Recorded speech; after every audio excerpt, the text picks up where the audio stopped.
வணக்கம். நம்மளோட இந்த நவீன இந்திய வாழ்க்கையில சில விஷயங்கள் ரொம்பவே முரணா இருக்கு இல்லையா?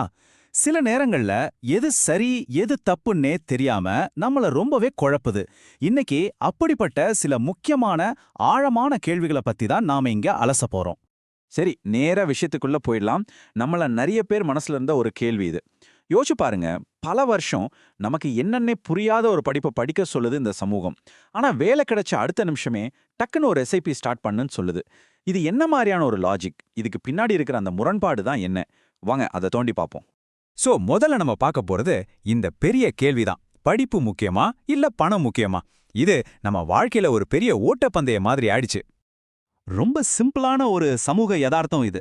ஒருத்தரோட அறிவையோ அவரோட நல்ல குணத்தையோ நம்மளால அளந்து பார்க்க முடியாது. ஆனா ஒரு பெரிய வீடு, ஒரு புது காரு, இதெல்லாம் பார்த்த உடனே மத்தவங்க கண்ணுல நம்மளோட ஸ்டேட்டஸ் எங்கேயோ போயிடுது. இதுதான் இன்னைக்கு இந்தியன் மிடில் கிளாஸோட சக்சஸ் ஃபார்முலாவாவே மாறிடுச்சு. இந்த ஒரு கேள்வி நம்ம வீடுகள்ல அடிக்கடி கேட்கிற ஒரு கேள்வி. கையில 4 காசு இல்லனா இவ்ளோ படிச்சு என்ன பிரயோஜனம்? இந்த மனநிலை நமக்குள்ள ஆழமா வேரூண்டிடுச்சு. அதனால தான் கல்விங்கிறது அறிவை தேடுற ஒரு பயணமா இல்லாம வறுமையிலிருந்து தப்பிக்கிறதுக்கான ஒரு கருவியா மட்டும் பார்க்கப்படுது. அந்த பயணத்தோட கடைசி ஸ்டாப் அறிவு கிடையாது, வெறும் வசதி, சொத்து மட்டும்தான். இங்க தான் நம்ம கவனிக்க வேண்டிய ஒரு முக்கியமான விஷயம் இருக்கு. நம்மளோட கல்வி முறை ஒரு கம்பெனிக்கு தேவையான திறன்களை வளர்க்குதே தவிர வாழ்க்கைக்கு தேவையான திறன்களை கத்துக் கொடுக்கறது இல்ல. சிம்பிளா சொல்லணும்னா அது நம்மள ஒரு பெரிய மிஷினோட சின்ன சின்ன பார்ட்ஸா மாத்துதே தவிர நம்மளையே ஒரு முழு மிஷினா உருவாக்குறது இல்ல. சரி, அடுத்த கட்டத்துக்கு போலாம். சமூகம் எப்படி நமக்காக ஒரு மாய வலைய பின்னுதுன்னு கொஞ்சம் பார்க்கலாம். படிப்பு, வேலை, கல்யாணம், குழந்தை. இது ஒரு செட் மெனு மாதிரி. சமூகம் நமக்காக வரைஞ்ச வச்சிருக்கிற ஒரு கோடு. இந்த கோட்டை தாண்டி கொஞ்சம் யோசிச்சா கூட ஃபெயிலியர்னு பட்டம் கட்டிடுவாங்களோங்கிற பயம்தான் பிடிக்குதோ இல்லையோ நம்மள இந்த ரேஸ்ல ஓட வச்சுக்கிட்டே இருக்கு. இப்போ இதுல இருக்கிற ஒரு ஆச்சரியமான விஷயத்த கொஞ்சம் யோசிச்சு பாருங்க. நாம ஒரு கச்சிதமான பொருளாதார சுழற்சிக்குள்ள மாட்டியிருக்கோம். நாம கஷ்டப்பட்டு சம்பாதிக்கிற காசு எஸ்ஐபி மூலமா திரும்பவும் மார்க்கெட்டுக்கே போகுது. அதாவது நமக்கு வேலை கொடுக்கிற அதே சிஸ்டத்துக்கு நாமளே தான் ஃபண்டிங் பண்றோம். நாமளே உழைப்பாளி, நாமளே முதலீட்டாளர். இந்த சக்கரம் சுத்திக்கிட்டே இருக்க நாம தான் காரணம். இது நம்மள இன்னும் ஆழமான ஒரு தனிப்பட்ட கேள்விக்குள்ள தள்ளுது. மத்தவங்களோட நிறைவேறாத கனவுகளை நிறைவேற்றுறதுக்காக குழந்தை பெத்துக்கிற வெறும் கருவிகளா நாம? நம்ம குழந்தைங்க நம்ம அன்புக்காக பிறந்தவங்களா, இல்ல நம்மளோட சமூக அந்தஸ்துக்காகவும் நம்மளோட ரிட்டையர்மெண்ட் பிளானுக்காகவும் நாம பண்ற ஒரு இன்வெஸ்ட்மெண்ட்டா? ஓகே, இப்போ தனிப்பட்ட விஷயங்கள்ல இருந்து கொஞ்சம் வெளியே வந்து அரசியல், பொருளாதாரம் பத்தி பேசலாம். இந்த வளர்ச்சி யாருக்காக, நம்ம கட்டுற வரிப்பணம் எங்க போகுதுன்னு பாப்போம். நியூஸ்ல எல்லாம் பார்த்திருப்பீங்க, இந்தியா 6% ஜிடிபி வளர்ச்சி அடைய போகுதுன்னு சொல்றாங்க. கேட்கறதுக்கு ரொம்ப பிரமாதமா இருக்கு. ஆனா இந்த ஒத்த நம்பருக்கு பின்னாடி ஒரு பெரிய யதார்த்தம் மறைஞ்சிருக்கு. அப்போ கேள்வி இதுதான். இந்த வளர்ச்சிய ஒரு சாதாரண மனுஷனோட கைக்கு வந்து சேரல.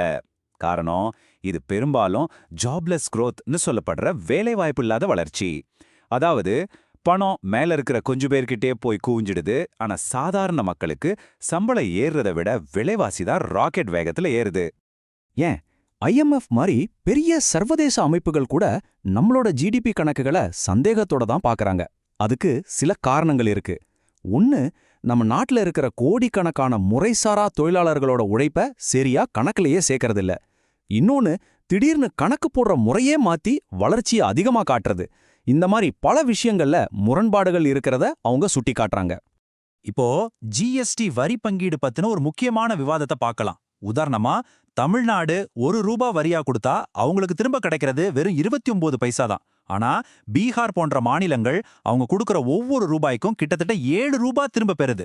இதனால நல்ல வளர்ந்த மாநிலங்கள் தங்களோட வளர்ச்சிக்காகவே தண்டிக்கப்படுறோமோன்னு ஒரு உணர்வு ஏற்படுது. இந்த மாநிலங்களை ஒப்பிட்டு பார்க்கும்போது இந்த வளர்ச்சி வித்தியாசம் இன்னும் நல்லாவே புரியும். பாருங்க, தமிழ்நாடு மாதிரி மாநிலங்கள்ல 4000க்கும் மேற்பட்ட பொது நூலகங்கள் இருக்கு.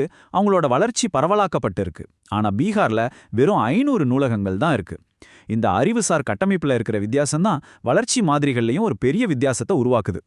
சரி, இப்போ நம்ம உலகத்தையே தலைகீழா மாத்தக்கூடிய ஒரு சக்தி வந்திருக்கு. அதுதான் செயற்கை நுண்ணறிவு, அதாவது AI. இது நமக்கு நண்பனா இல்ல அரக்கனா? ஏஐக்கே 2 முகம் இருக்கு. ஒரு பக்கம் அது ஒரு வரம் மாதிரி. பெரிய பெரிய பிரச்சனைகளை தீர்க்குது, நம்ம வேலையை சுலபமாக்குது. ஆனா அதுக்கு இன்னொரு முகம் இருக்கு. ஒரு தண்ணீர் குடிக்கும் அரக்கன் முகம். ஒரு ஏஐ மாடலை ட்ரெயின் பண்ண லட்சக்கணக்கான லிட்டர் தண்ணீர் தேவைப்படுது. நீங்க ஒரு 20-50 கேள்வி கேட்டாலே அது ஒரு 1/2 லிட்டர் தண்ணியை குடிச்சதுக்கு சமம். இந்த சுற்றுச்சூழல் பாதிப்பு பத்தி யாரும் பெருசா பேசுறதில்ல. சுவாரஸ்யம் என்னன்னா, ஏஐயின் தந்தைன்னு சொல்லப்படுற ஜெஃப்ரி ஹிண்டனே இப்போ ஆபாய சங்கு ஊதுறார். அவர் என்ன சொல்றாருன்னா, ஏஐயோட வளர்ச்சி நம்ம கட்டுப்பாட்டை மீறி ரொம்ப வேகமா போயிட்டு இருக்கு. அதனால டீப் ஃபேக்ல இருந்து ஆரம்பிச்சு தானியங்கி ஆயுதங்கள் வரைக்கும் பல ஆபத்துகள் இருக்குன்னு அவரே எச்சரிக்கிறார். பிரச்சனை ஏஐ இல்ல, அதை கட்டுப்படுத்த முடியாத நம்ம வேகம்தான். இது நம்மள ஒரு புதுவிதமான அடிமைத்தனத்துக்குள்ள தள்ளுது. அதுக்கு பேரு டேட்டா ஸ்லேவரி. இப்போ இருக்கிற மாணவர்கள் படிப்புக்காகவும் பொழுதுபோக்குக்காகவும் ஆன்லைன்ல நேரத்தை செலவிடும்போது அவங்களே ஒரு ப்ராடக்டா மாறுறாங்க. அவங்களோட டேட்டாவை வச்சு அவங்களுக்கு என்ன விற்கலான்னு முடிவு செய்யப்படுது. அவங்க உருவாக்குறவங்களா இல்லாம வெறும் நுகர்வோரா மட்டுமே இருக்கிற மாதிரி ஒரு வலையில சிக்க வைக்கப்படுறாங்க. அப்போ இவ்ளோ பெரிய சிக்கலான விஷயங்களுக்கு நடுவுல நிச்சயமில்லாத ஒரு எதிர்காலத்தை நோக்கி போகும்போது நம்ம கையில இருக்கிற ஒரே சக்தி வாய்ந்த ஆயுதம் என்ன? அது ரொம்ப சிம்பிளான ஒரு விஷயம். ஒருத்தன் எப்போ ஏன் அப்படின்னு கேள்வி கேட்க ஆரம்பிக்கிறானோ அப்போதான் அதிகாரத்தோட நிழல் கூட நடுங்க ஆரம்பிக்குது. உண்மையான சுதந்திரம் பதில்கள்ல இல்ல, கேள்விகள்ல தான் இருக்கு. கடைசியா இது நம்ம எல்லாரையும் ஒரு முக்கியமான கேள்விக்கு முன்னாடி கொண்டு வந்து நிறுத்துது. கேள்வி கேட்கறத ஊக்குவிக்காம சொல்றத மட்டும் செய்ய சொல்ற இந்த சமூகத்துல நம்ம சிந்திக்க தெரியாத ஒரு உழைப்பாளர் கூட்டமா மாறிக்கிட்டு இருக்கோமா? இந்த ஒரு கேள்வியை உங்க சிந்தனைக்கு விட்டுட்டு போறேன். யோசிப்போம்.